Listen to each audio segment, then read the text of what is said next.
Today our topic of discussion is cholinergic antagonist। ये क्या होते हैं? ऐसे ड्रग्स होती हैं, ऐसे एजेंट्स होते हैं जो कोलिनर्जी रिसेप्टर के साथ बाइंड करते हैं और उनको ब्लॉक कर देते हैं। I will no there are two type of cholinergic receptors like muscarinic और निकोटिनिक। और ये जो है मस्कुरिनिक रिसेप्टर के साथ अटैच करते हैं तो इनको हम एंटी मस्कुरिनिक एजेंट्स भी कह सकते हैं। तो आइए हम देखते हैं कि क्या होते हैं।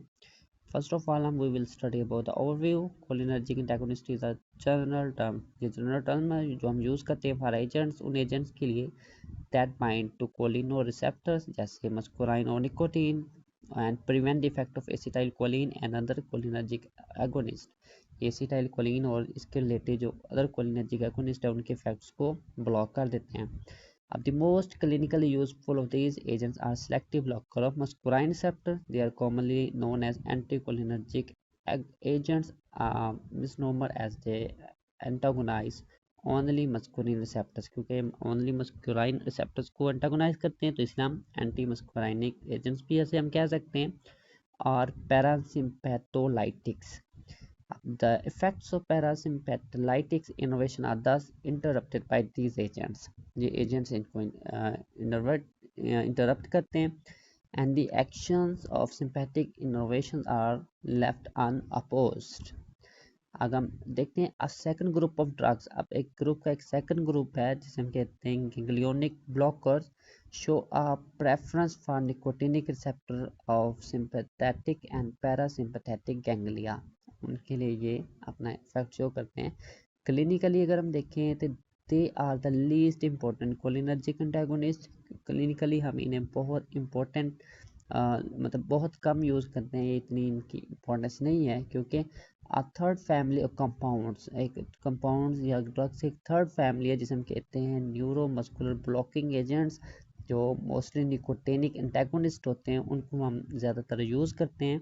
जो क्या करते हैं interfere with the transmission of different impulses to skeletal muscle. जो स्केलेटल मसल उनकी जो मसल्स की ट्रांसमिशन है उनके साथ वो इंटरफेयर करते हैं। These drugs are used as skeletal muscle relaxant in surgical anesthesia and as agents to facilitate intubation and surgical critical care patients।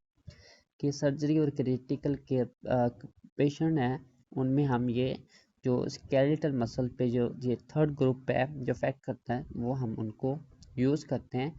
तो these are not very important according to clinically, but we will study, we will discuss, but as we can use them in clinics। This is the classification of anti-muscarinic agents के ये क्या होते हैं। First one है natural alkaloids के ऐसे मस्कुरिन anti मस्कुरिनिक agents जो natural alkaloid से डेरिवेटिव्स हैं उनकी एग्जांपल्स है।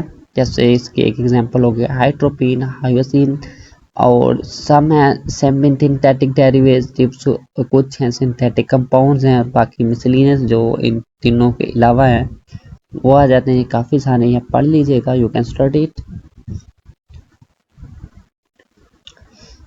The belladonna alkaloids are absorbed from the GI tract, the mucous membrane। जो बेलाडोना जो अल्कोलाइड्स हैं वो अब्सॉर्ब होते हैं फ्रॉम द जीआईटी ट्रैक, हमारी जो गैस्ट्रो इंटेस्टाइनल ट्रैक से और म्यूकस मेम्ब्रेन से और स्किन से एंड आईज से एंड आर वाइडली डिस्ट्रीब्यूटेड। फिर absorption of the synthetic derivative is confined mainly to the GI tract। जो absorption है सिंथेटिक की उनको सिर्फ हम जीआईटी से एब्सॉर्ब कर सकते हैं। They are less lipid soluble and do not cross the blood brain barrier।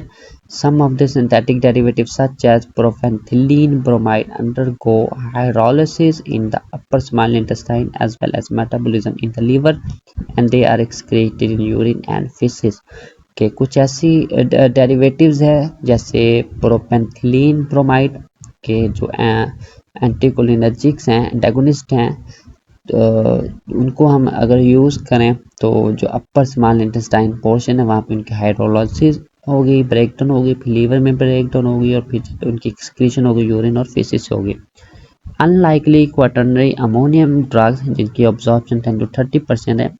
जो tertiary muscarine antagonist are well absorb across GIT and mucosal surface जो टर्शरी जो मस्कुराइन एंटागोनिस्ट है उनकी जो अब्जॉर्प्शन है सबसे ज़्यादा जीआईटी और म्यूकसल लेयर से होती है, सरफेस होती है, और जो उनकी डिस्ट्रीब्यूशन है थ्रू आउट द बॉडी होती है इंक्लूडिंग ब्रेन। अब हम देखते हैं एट्रोपिन और scopolamine have relatively long duration of action. तो हम इनको देखेंगे कि एट्रोपिन और स्कोपोलामीन क्या है। दीज आर कोलिनर्जिक एंटागोनिस्ट, या इनको हम एंटी मस्कुलिनिक एजेंट्स भी बोलते हैं। So we will discuss for next part, kindly see description.